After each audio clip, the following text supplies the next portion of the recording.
My best friend at the time, she had her own plans with my baby daddy while I was in the hospital, and she decided to not only spend time with him and my child while I was in the hospital, but she decided to actually go ahead and move all her belongings from her apartment into my baby daddy's apartment, and they decided that they were going to be together. So as I'm leaving from the hospital and I'm coming home, she is now, I don't even know what to call it.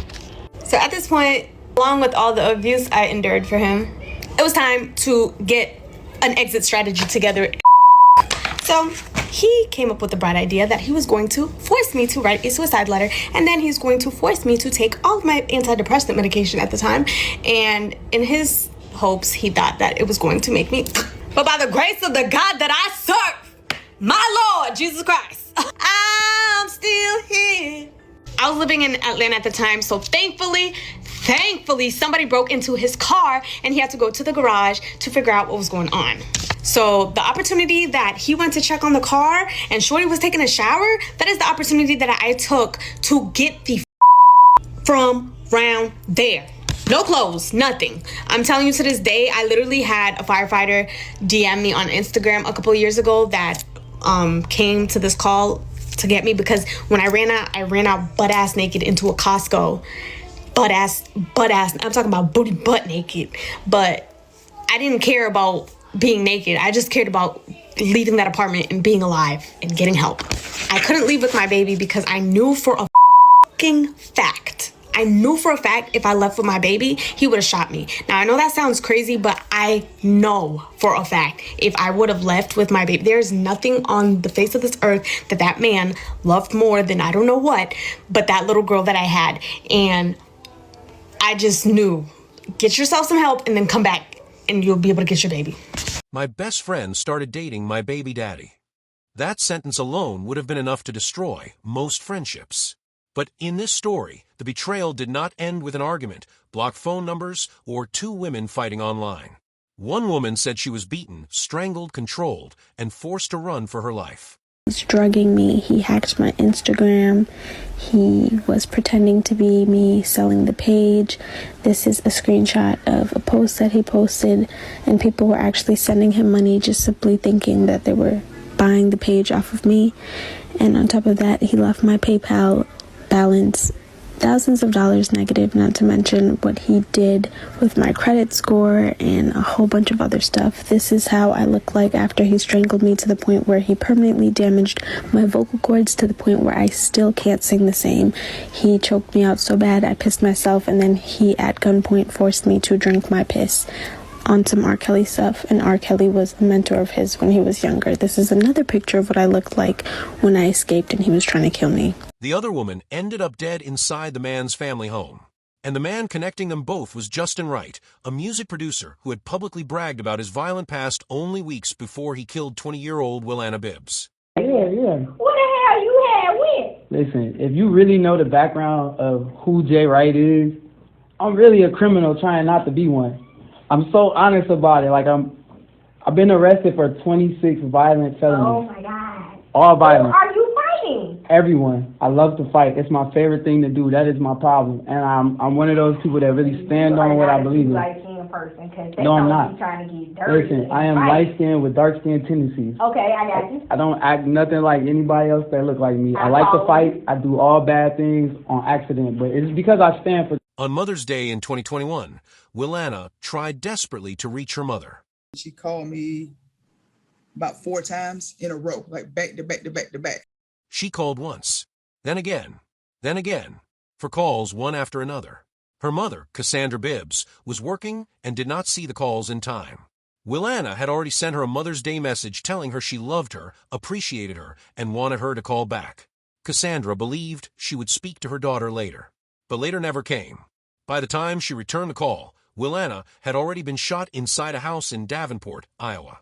The man who killed her was her boyfriend, Justin Wright, also known in the music industry as Jay Wright. It's crazy to me how many people are already rich and they don't even know.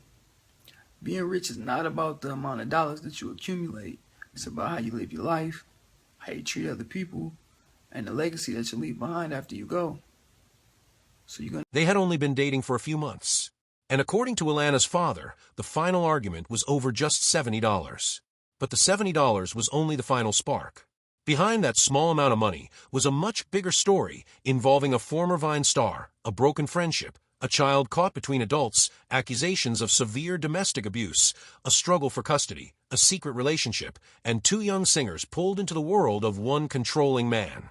Before we go deeper, subscribe to Crime Scene Exposed for real stories where friendship, love, jealousy, and betrayal turn deadly. And hold your judgment until you hear the complete story, because by the end, you may find yourself asking a difficult question. Was Wilanna simply a best friend who crossed an unforgivable line? Or had Justin Wright already started turning her into his next victim? Wilanna Bibbs was born on September 11, 2000. She was from North Carolina and had grown up with a passion for music. Like a child, I look into your eyes and hope someday I'll make you mine. Let me be your angel. Let me be the one for you. Let me be your angel. Let me be the one. By the time she reached 20, she was trying to build a life beyond the place where she had been raised. She wanted to sing. She wanted to perform. And like thousands of young artists before her, she looked toward Atlanta as the place where that dream might finally become real. Atlanta offered studios, producers, artists, promoters, and the possibility that one useful connection could change everything. But it also contained people who understood how easily a young person's ambition could be used against them. Wilanna was not only interested in music. She had reportedly experimented with several ways of supporting herself, including beauty and clothing ventures. People who knew her remembered her as joyful, forgiving, and full of personality. She was still figuring herself out. She was still deciding who she wanted to become. She was also young enough to believe that the right person could help her get there faster. That was the world in which Justin Wright entered her life. Justin was approximately 11 years older than Wilanna. He presented himself as someone established in music. He was a songwriter, producer, and entrepreneur who claimed connections to well-known artists. To a 20-year-old singer looking for opportunity, he could appear to be exactly the kind of man who knew how the industry worked. He had confidence. He had experience. He had contacts. And he knew how to make himself look important. But Justin also had another side, and he was not always quiet about it. During an interview held only weeks before Wilanna's death, Justin described himself as someone with an extensive history of violent arrests. He spoke openly about loving to fight. He treated aggression almost like a personality trait, something that proved he stood on business and refused to back down. To some viewers, it may have sounded like performance, a man exaggerating his toughness, a music industry personality building an image. But to the women who said they had lived with him, the violence was not an act. Before Wilanna, there was in Gichuhi, and was not unknown to the public. She was a singer with a beautiful voice who had gained attention online through Vine, the short video platform that came before TikTok. She used the name The Official Ann and had built an audience around her music, personality, and social media presence. When Ann first became involved with Justin, she said the relationship felt like a fairy tale. They had a daughter together named Jayla, born in March 2019. Photographs from that time showed the image of a young family and described her pregnancy as nearly perfect, and from the outside, there was little reason to suspect how badly things would later deteriorate. But Ann said the fairy tale slowly became a nightmare. During Domestic Violence Awareness Month, she posted a TikTok detailing what she claimed she endured during her relationship with Justin.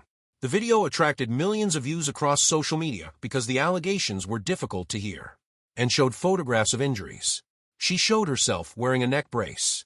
She displayed a broken phone and described being controlled, assaulted, and financially manipulated. She alleged that Justin strangled her so severely that her vocal cords were permanently damaged, affecting the singing voice that helped make her popular online. And also claimed he pistol-whipped her, drugged her, hacked her social media accounts, damaged her credit, and used her online identity to collect money from unsuspecting followers. These were Ann's public allegations, and they painted Justin as more than an angry boyfriend. They painted him as a man who allegedly wanted control over her body, money, voice, accounts, and child, and said the violence eventually became so bad that survival became her only goal. At one point, She claimed Justin planned to force her to write a suicide letter and consume her medication, making her death appear self-inflicted. Then an unexpected opportunity arrived. According to and Justin temporarily left the apartment because someone had broken into his vehicle, and said that while he was distracted and Wilanna was in the shower, she escaped. She did not stop to pack. She did not gather clothing. She did not wait until she looked presentable, and said she ran from the apartment without clothes because embarrassment no longer mattered. She only cared about staying alive. She reached a public area and found help. A firefighter who reportedly responded to the incident later contacted her online, reminding her that other people had witnessed the condition she was in when she escaped, and did not leave with her daughter. She said that decision haunted her, but she believed attempting to take Jayla during the escape would have caused Justin to shoot her. Anne's plan was to survive first, get help, and return through the proper channels to recover her child. That choice opened the next painful chapter. After the separation, Anne said she agreed to meet Justin during Christmas so he could spend time with Jayla. She claimed that meeting became violent. Justin allegedly assaulted Anne and left with the child, and said she then went months without knowing where her daughter was. She filed for custody.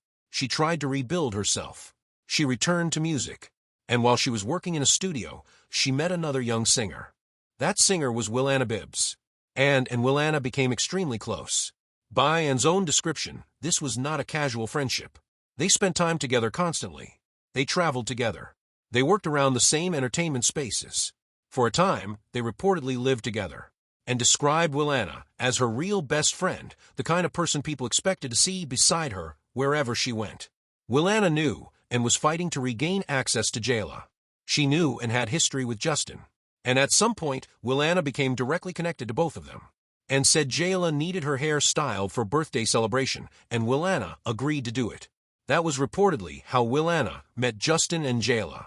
A favor for her best friend placed Wilanna in the same room as the man and had accused of abusing her.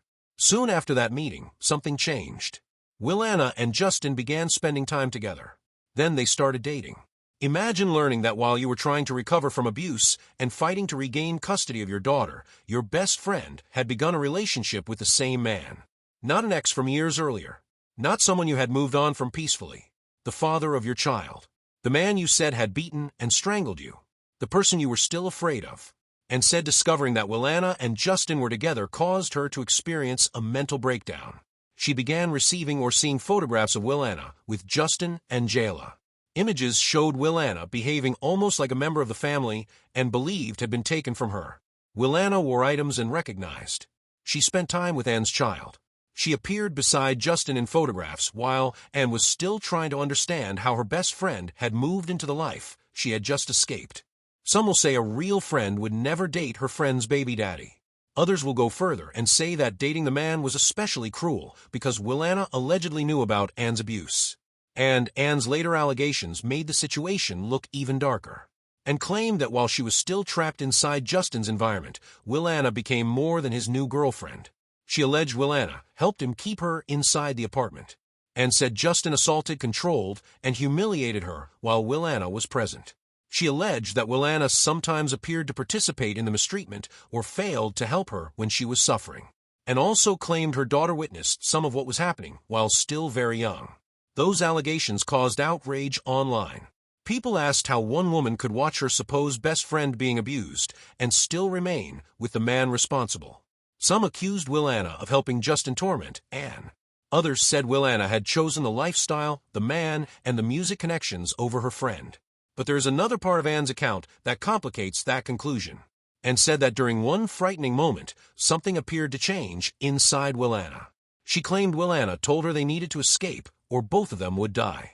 For a moment, it seemed Wilanna finally understood the danger, and said they planned to ask for help during a medical appointment because Justin would not be inside the examination room with them.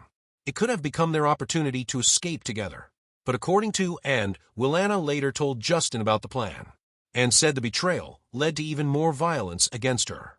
Why would Wilanna recognize the danger, agree they needed to leave, and then expose the escape plan? Fear? Loyalty? Manipulation? A desire to remain in Justin's favor? Or had Justin already convinced Wilanna that Anne was unstable, dishonest, and dangerous? There is no simple answer. Wilanna cannot explain what was happening inside her mind. and can tell her version, but Wilanna is not alive to answer it. That is one reason the online discussion became so heated after the murder. Viewers were hearing one woman describe surviving a nightmare, while the other woman, the friend she accused of betraying her, could no longer defend herself. Justin also released his own version of events online before the killing. He accused Ann of lying. He portrayed himself as the victim of false reports and schemes. He suggested and had tried to set him up, rob him, or have him harmed. He framed her as unstable and blamed many of his legal problems on accusations he claimed were untrue. This is a common feature in controlling relationships. The abusive person does not simply hurt someone. They attempt to control how everyone else sees that person. One woman becomes crazy. Another becomes jealous. A family becomes controlling. Friends become enemies. Police become unfair. Every accusation is explained away as part of a conspiracy. And when the women eventually compare stories, they often discover they were told completely different versions of the same events. At this point in the story, I want to hear from you. Do you believe Wilanna knowingly betrayed and had ignored what was happening? Or do you believe Justin had already begun manipulating Wilanna and turning her against the very person who might have warned her? Leave your thoughts below. But remember, whatever mistakes Wilanna made, none of them justified what Justin eventually did to her. The story became even more controversial after an audio recording allegedly connected to and surfaced online. In that recording, a woman identified as and reportedly discussed how Wilanna entered Justin's world. The conversation suggested that introducing another woman to Justin may have been part of an effort to make him comfortable enough for and to regain access to her daughter. The audio also referenced Justin wanting a relationship involving multiple young women whom he expected to be submissive. This raised an entirely different question. Did and knowingly bring Wilanna around a man she already believed was dangerous because she hoped it would help her recover Jayla? Ann's supporters said she was a desperate mother trying to survive and regain her child. Wilanna's family and others believed she had been pulled into a situation she did not fully understand. They also objected to and speaking so publicly about Wilanna after the murder, when Wilanna was no longer alive to tell her side. Members of Wilanna's family argued that Ann had helped introduce her to Justin, and that Wilanna herself had eventually become manipulated and controlled. The two public narratives could not have been more different. In Ann's version, Wilanna was initially her close friend, then betrayed her, became involved with Justin, and allegedly helped him abuse her. In the family's version, Wilanna was a young woman dragged into Justin's orbit, manipulated against her loved ones, and eventually killed when she tried to leave. Both versions could contain pieces of truth. Wilanna may have betrayed Ann. She may have made decisions that caused tremendous pain. She may also have become trapped by the same man and had struggled to escape. Victims do not always enter abusive situations looking innocent and helpless. Sometimes they enter through ambition, sometimes through attraction, sometimes through poor choices, sometimes while believing the previous woman was lying, sometimes while actively helping the controlling partner hurt someone else. And then, eventually, the control turns toward them. By the spring of 2021, Wilanna and Justin had reportedly been dating for only a few months. The relationship moved quickly. Photographs and social media posts created the appearance of closeness. But Wilanna's family later said Justin had become manipulative and controlling. They said she was trying to leave. That detail changes how the final weeks of Wilanna's life should be understood. The young woman who may once have believed and was the problem was reportedly beginning to see that the danger had never been Ann. The danger was Justin. In May 2021, Justin, Wilanna, and Jayla traveled from Atlanta to Davenport, Iowa. They were visiting Justin's relatives and staying at his mother's house on Calvin Street. The trip was connected to family events and a birthday celebration. Wilanna was far from North Carolina, far from Cassandra, far from the people who knew when her voice sounded wrong, far from anyone who could easily drive over and bring her home. Her mother reportedly purchased a plane ticket so Wilanna could return for Mother's Day. But Wilanna remained in Iowa. Family members later expressed anger toward Justin's mother, believing she helped persuade Wilanna to stay or otherwise supported her continued presence around Justin. The exact decisions made inside that family remain disputed. But one fact is clear. On Mother's Day morning, Wilanna was still inside Justin's world instead of returning to her own mother. That morning, Wilanna sent Cassandra a loving message. She wished her a happy Mother's Day. She told her she loved her. She expressed appreciation for everything Cassandra had done. Then she asked her mother to call. When Cassandra did not answer immediately, Wilanna called repeatedly. For times. Back to back. Cassandra was at work. She could not know those calls might be urgent. She could not know that her daughter was far away, inside a house where tension was rising. She could not know she might never hear Wilanna's voice again. Wilanna's father, Maurice, was also worried. He had reportedly received information suggesting Justin had chased Wilanna during a previous incident.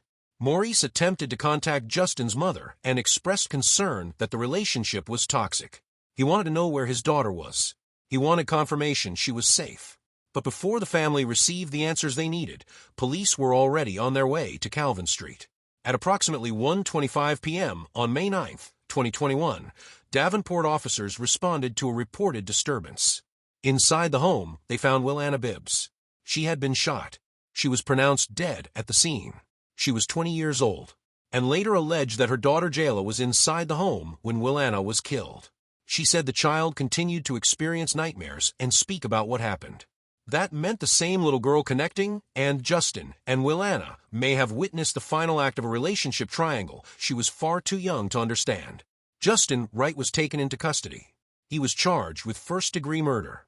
And almost immediately, one detail began circulating through Wilanna's family. $70.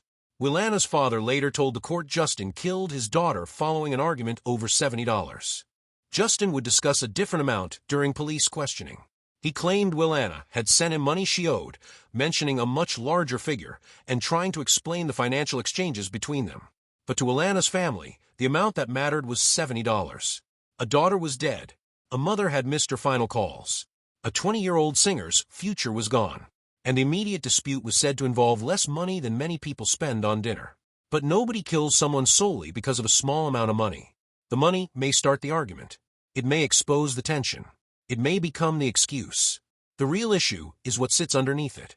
Control, possession, entitlement, the belief that the other person must obey, the belief that disagreement is disrespect, the belief that a girlfriend does not have the right to leave, keep her own money, or challenge the man controlling the situation. Wilanna's relatives believed she had been trying to get away from Justin. If that was true, the $70 may have been only the final point of conflict in a relationship that was already collapsing. Justin's carefully constructed image fell apart after the arrest. The music producer with industry connections was now being introduced to the public as the man accused of killing his 20-year-old girlfriend on Mother's Day. During his interrogation, Justin spoke at length, but his words did not sound like those of a man overcome by the death of someone he loved.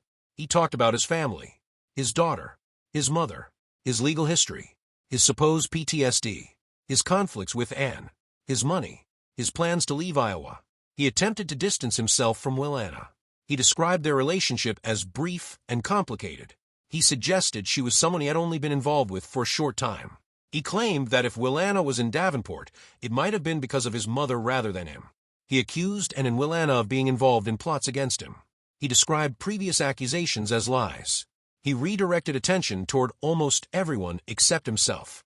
At one point, he spoke about Wilanna's appearance and acknowledged that his daughter liked her. But there was no meaningful grief.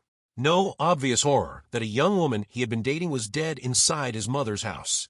Instead, there were explanations, justifications, excuses, and attempts to manage the story. While Justin tried to distance himself from Wilanna, her family was learning that she would never return home. The calls had stopped. The music had stopped. The dream had stopped. And then the social media battle began, and posted her account of her relationship with Justin. The video spread rapidly. Millions of people watched as she showed photographs of injuries and described abuse, escape, betrayal, and the murder of a friend who had dated her baby daddy. For many viewers, and became the survivor at the center of the story. She had escaped the same man who later killed Wilanna. She had warned people. She had lost her friend. And her daughter had allegedly been present during the murder. But Wilanna's family did not accept every part of that public narrative. They believed Anne's videos placed too much blame on Wilanna. They objected to their daughter and relative being portrayed as someone who stole a man and participated in abuse while she was no longer alive to respond. They argued that Wilanna had been manipulated. They said Justin controlled her and attempted to turn her against her family. They also questioned how Wilanna entered his world in the first place. Some relatives blamed Anne for the introduction. Others directed anger toward Justin's mother, accusing her of helping keep Wilanna close to him. Some people defended, and completely. Others accused her of using Wilanna's death for attention. Some blamed Wilanna for dating her best friend's child's father. Others said Justin had deliberately placed the women against one another so they would fight each other instead of recognizing him as the common danger. That may be the most important point in the entire story. While people argued over whether and/or Wilanna was the better friend, Justin remained the man controlling the environment. He was the person accused of violence. He was the father whose child became caught in the conflict. He was the man connected romantically to both women. He was the person who benefited when they distrusted one another. And he was the person ultimately convicted of pulling the trigger. Wilanna's family held tributes in her honor. A balloon release took place only days after her death. Friends and former co-workers remembered her as playful, generous, and full of life. Her sister wrote about the pain of trying to warn someone you love. She said she found some comfort in knowing she had spoken up, even when Wilanna became angry or wanted to make her own decisions. She had tried to tell her sister the road was dangerous. But Wilanna believed she needed to live through her own experiences. That is a painful position for any family. How do you help someone who keeps returning to the person hurting them? How do you warn them without pushing them further away? How do you compete with someone who has convinced them that their family is the enemy? Sometimes the more relatives push, the more the controlling partner uses that resistance as proof that nobody understands a relationship. And by the time the victim finally sees the truth, leaving may be the most dangerous decision of all. Wilanna's funeral was held later in May 2021. Her family buried a 20-year-old woman who should have been planning music, work, birthdays, and her future. And meanwhile, said the effects of Justin's actions continued inside her own home. She still had to fight members of his family for custody of Jayla. She eventually regained her daughter, but said the child continued to live with memories of the day Wilanna was killed, and also had to live with a different kind of burden. The woman who had once been her best friend was dead. The man they had both loved was responsible. And the internet would continue debating whether and had tried to save Wilanna, introduced her to danger, or both. Justin Wright's trial took place in Scott County, Iowa. The evidence convinced the jury quickly. In April 2023, Justin was found guilty of first-degree homicide. Wilanna's family finally received the verdict they had waited nearly 2 years to hear. The man who had reduced Wilanna's life to an argument over money was now facing the rest of his life behind bars. At sentencing, Cassandra spoke about losing her daughter. Wilanna's father brought the court back to the amount that had haunted the family from the beginning: $70. Justin Wright was sentenced to life in prison without the possibility of parole. No release date. No opportunity to rebuild his career. No chance to return to the image he had created for himself. He appealed, but the appeal did not change the result. His attempt to challenge the case was later dismissed. He remains responsible for the murder of Wilanna Bibbs. But a life sentence cannot untangle everything that happened before the shooting. It cannot tell us exactly when Wilanna stopped seeing Anne as her best friend and started seeing her as Justin's enemy. It cannot tell us whether Wilanna willingly helped Justin abuse and or whether fear and manipulation controlled her actions. It cannot tell us why she allegedly exposed an escape plan after saying both women might die. It cannot tell us whether Anne's decisions accidentally placed Wilanna near a man she already feared. It cannot tell us why Justin's relatives did not recognize the danger before Mother's Day. And it cannot return 4 missed calls to Cassandra's phone. Wilanna should not be turned into a perfect person simply because she died. That would not tell the complete story. She may have made deeply hurtful choices. She may have betrayed Anne. She may have participated in behavior her family would find difficult to defend. But imperfect women can still become victims. A woman does not need a spotless past to deserve safety. She does not need to have been a perfect friend to deserve life. And even if every accusation and made about Wilanna were true, the punishment for betrayal is not execution. At the same time, Anne's pain should not be erased simply because Wilanna was later killed. Anne says she survived terrifying abuse. She says she lost her daughter for months. She says her best friend entered a relationship with a man who harmed her. She says Wilanna was present during some of the worst moments of her life. She is allowed to tell that story. The difficult part is accepting that both women may have been hurt by each other while still being controlled by the same man. Justin did not need Anne and Wilanna united. He needed them suspicious, angry, competing, blaming each other. As long as they were fighting over him, they were not comparing everything he had told them. And by the time Wilanna reportedly began trying to leave, she may have finally understood what and had been saying all along. But she never made a home. She called Cassandra 4 times on Mother's Day. Maybe she simply wanted to wish her mother well. Maybe she wanted advice. Maybe she was afraid. Maybe she was trying to tell her she was ready to leave. We may never know. Cassandra only knows that she was working and planned to call her daughter back. It was an ordinary delay, the kind every family experiences. But when Cassandra finally had time, Wilanna was already gone. That is the part of the story no online argument can change. Not the friendship betrayal. Not the baby daddy drama. Not N's viral video.